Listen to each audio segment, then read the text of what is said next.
Happy holidays and welcome to FireWatch. I'm your host, Ronald Campbell. Each December, we like to take a look back at some of the segments that really resonated with us here at FireWatch over the past year. The first segment we're going to bring you is Assistant Fire Marshal Tim Henshaw's interview with two graduate students at NC State University and a tool they developed to help keep firefighters and the community safer. Today we're at the College of Design on North Carolina State campus here in Raleigh. We'll be meeting with graduate students within the Department of Industrial Design to learn about a fire rescue tool designed over the last semester, and hopes that this can be produced and utilized to protect the citizens throughout this country and be utilized by many firefighters. We just stepped inside to the Department of Industrial Design, where we'll be meeting with some graduate students who over the last semester have been working on brand new fire rescue tools. These tools will assist firefighters in the future, and we want to learn a little bit more about them. To my right is Preston Muller. To my far right is Jeffrey Chen. Both of these graduate students have been working over the last semester to develop these tools to better the firefighting world. Gentlemen, welcome to FireWatch. Let's go back a few weeks and learn about the process. How did you all get started and how did you select this topic? First of all, us three, Max, Jeff, and I, we never met before this group. So our group got together and we brainstormed about what different workforces, what different people we would like to follow.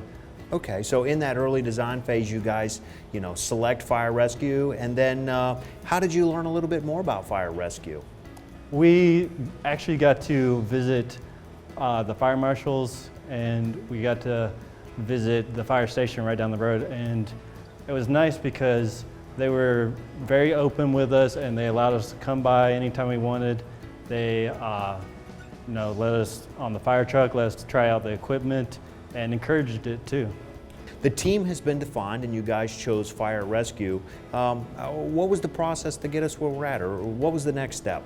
All right, so we got to use the experience from all the firefighters, and what we kind of noticed was a lot of the issues had similarities in physical fitness, which had to do with weight carried and movement, and what we also noticed was there's a difference between what was preferred and what was required, because with firefighters they have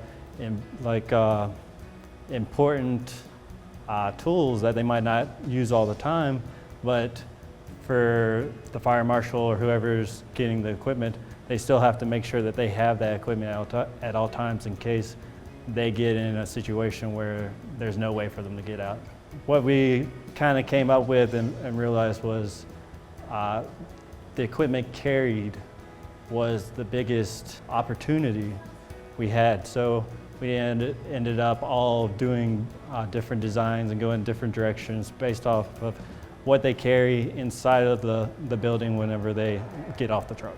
So the program here really gets you to look at the history, the scenarios, the real life uses of these tools. So as you're working as an industrial designer, you're developing products that are for the real world, that understand the challenges that folks have and give them something new.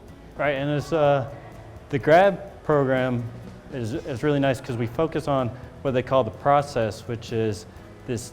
Right now it's human-centered, where we focus off of the workforce and how we get the information.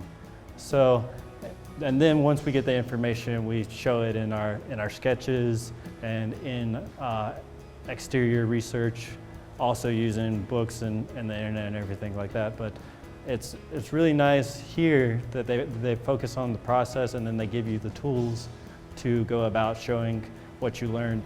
Jeff, so earlier in the fall, the three of you on the industrial design team ventured out to develop 3 new fire rescue products that would assist firefighters. Can you tell us a little bit about your design and what you focused on? What I focused on is the primary irons with the firefighters, because they are the necessary tool for every single job, and I wanted to improve their efficiency. And so is the problem that's been existing for a long time, and which I focus on the axe, which the problem is the axe might stuck in whatever material strike by it.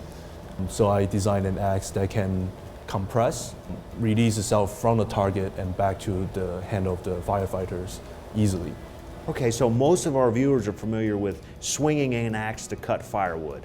And when you use a traditional axe and you swing it and hit the piece of firewood, what does it do? It sticks in there. So you've alleviated that by your design. Yes, by compressing the blades together, I am able to create a bigger profile as the axe entering the material, entering the target, and shrinks when it's leaving the target. And also using a spring-loaded system to bounce the axe out of the material automatically. And it's a passive system that firefighter does not need an extra training for it. Okay, so the axe is the same size pretty much, the handle is the same length. We just have this ability to let the tool release itself from the object in which it's being struck against. Yes, we'll keep about the same weight, and there are different profiles of axe that you can choose from, cater towards each firefighter's ability or what they want to accomplish with the tool. So earlier in the fall, you were looking at the firefighters and the challenges they face. Tell us a little bit about how you took what they were telling you and applied it to this tool. Through the observation, I find out that fire axe is used in every single mission, most of the missions, and whether there is emergency or not, fire axe is always present there. Afterwards, I looked into the motion study of the fire axe and observed the fire axe will waste some of the energy that's been put into it from a motion of striking and picking out the axe again. And I want to make them into one swift motion, and therefore I came up with this design of using a compression spring on the axe. Preston, I know you were also developing a firefighter tool that would be used. Can you tell us a little bit about your tool and how you came up with the design and which you created? For the equipment carried, what I saw a lot and what I heard about a lot was the turnout gear, which is the suit, getting torn up a lot. And the part that gets torn up the most are the pockets down on the turnout gear, because what was mentioned was after putting everything on, the only place that they can use is right down there in the pockets. So they end up sticking everything down there. And anything they want or might think of using, they just put in there. And they can have from about 10 items in their pocket to 20 items. So their pockets can be out about 4 inches from their legs. And you can just imagine that moving around on them and how much that gets torn up, and you can see the pockets there all ripped and have holes in them and stuff. And so that was my focus. What can I do to keep from having so much moving around down there, getting caught on stuff, and keep the pockets from getting torn up? Okay, so you were looking at combining the function of many tools into one, and then also something that could be easily carried? Right, yeah, so I came up with the multi-tool kind of idea specifically for firefighters. And the idea was that we take what they need and put it all into one tool. And what we came up with and what I heard from some of the firefighters over at Station 5 was that they only need rescue tools, is what we referred to them as, which was, the difference was these small tools, the screwdriver, the pliers, they carry around sometimes, but they're not rescue tools. You don't need them, or you don't have to have them. If they need a screwdriver, they can go back to the truck and get the screwdriver. So, like, if they were in trouble, what would they need in their pocket? What would they need to be able to get to? And if you're in trouble, you're not gonna take a screwdriver, you're gonna take something and break something. And these were referred to as rescue tools. We established what was the most important and then tried to figure out how we were gonna put all these tools into one very sleek and simple design. You have to think about how they're gonna hold them. They got these huge gloves on, how they're gonna be able to grab it out of their pocket. So all this goes through your mind. How are they gonna switch from tool to tool? Is it going to have switches on it? Is it going to be everything on the outside? What we ended up doing was having everything on the outside. So the axe, the hammer or iron, and then work from there. What we were told, what you always need to have in their pockets were wire cutters. And what isn't really ever carried in are, I guess, loppers or just large wire cutters, which can cut up to an inch of wire. And so trying to think of, all right, how do we be able to fit something that has to have about like a 2.5 foot handle into a pocket. So I worked on finding a mechanism to make a handle that extends, and then working on where the pivot point would have to be on the end of the tool so it can open up wide enough, at least an inch, and then how much pressure it would take to be able to cut through an inch of wire. Right, okay, so you have a combination rescue tool that not only a firefighter could use to rescue people, but also they could use it as a safety tool, as a means for them to escape and or use to get out in case they become entrapped or entangled. Yeah. Okay. Unfortunately, Max, the third partner, could not be here today due to traveling for an internship. Can you tell us a little bit about his fire rescue design? Yeah, so he wanted to focus on what we saw as the most important tools, which were the irons. And you always carry the irons together, the Halligan and the axe. And so he was trying to figure out, how do they carry both of these items at the same time?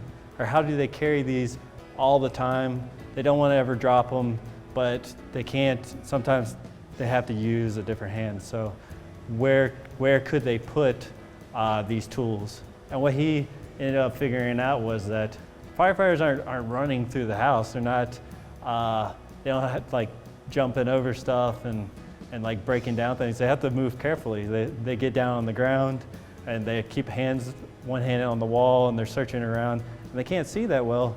And so they have to be very precise in what they do. So he looked at this area right here on the front of the body that you could be able to put something that's easy to access, but not in the way of anything else. So he calls it the axit, and it fits right here on the shoulder, and then you can take your axe, stick it inside of the axit, and they'll sit right here, and they can move around. They can use both hands. If they ever need it, they just pull it right back out, use their axe, stick it back on.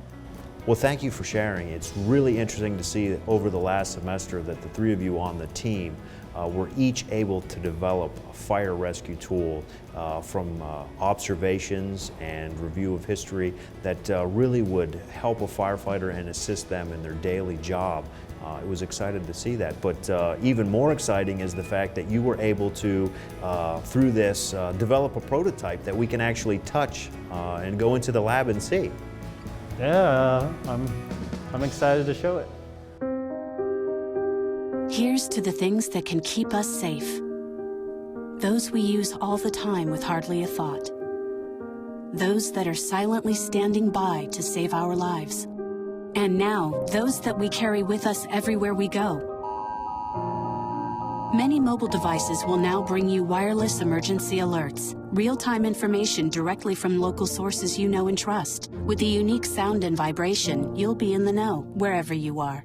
We've just stepped back into the lab with Preston in front of the machine in which he built the tool. Preston, it's time. Let's take a look at your multi-use rescue tool. All right, this is the Molly tool. It's a combination between my name and multi-tool. The firefighters that I work with were insistent that you use your own name when you create a firefighter tool, so I had to use Molar. So, and what we have is an axe, a blunt force, and wire cutters.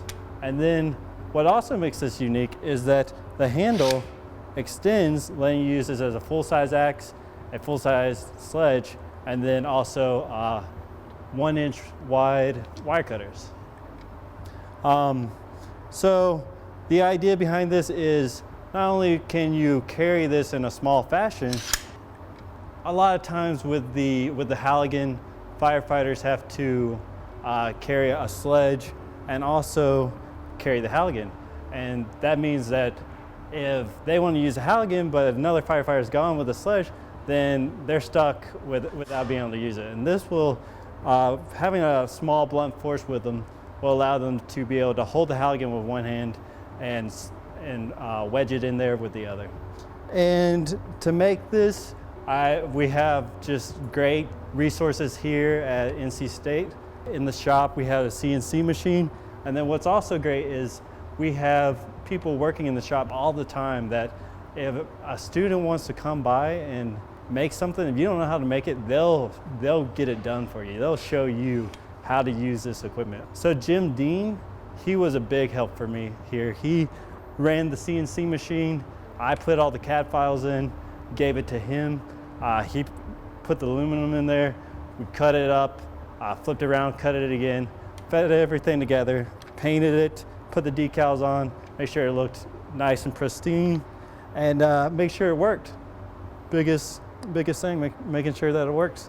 So back in the fall, you had this idea of a fire rescue tool, and through interviews with firefighters and learning about things that they need, you designed, developed, and manufactured a prototype tool.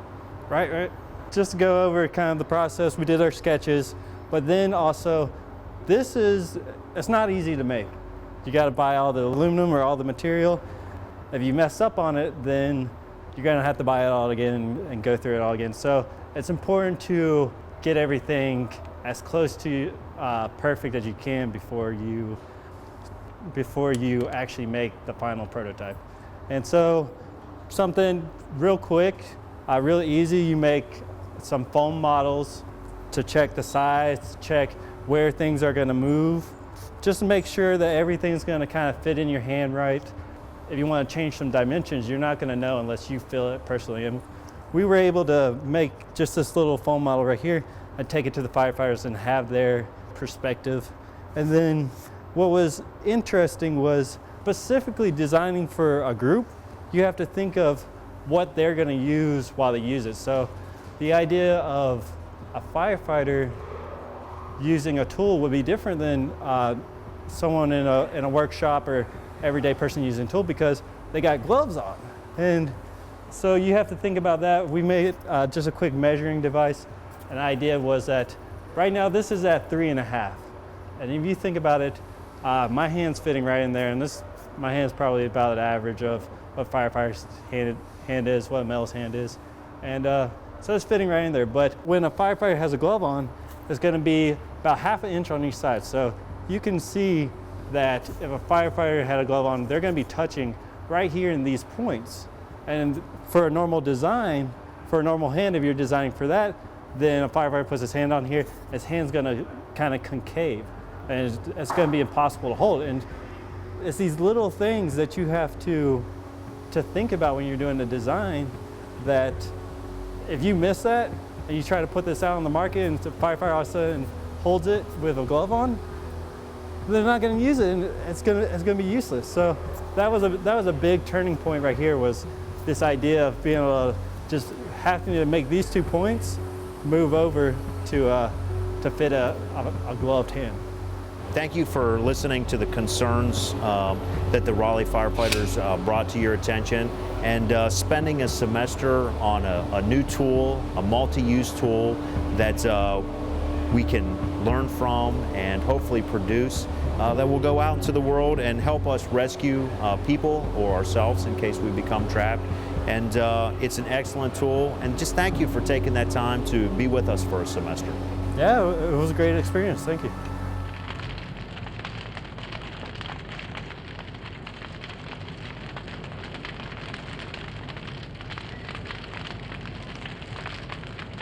Only you can prevent wildfires.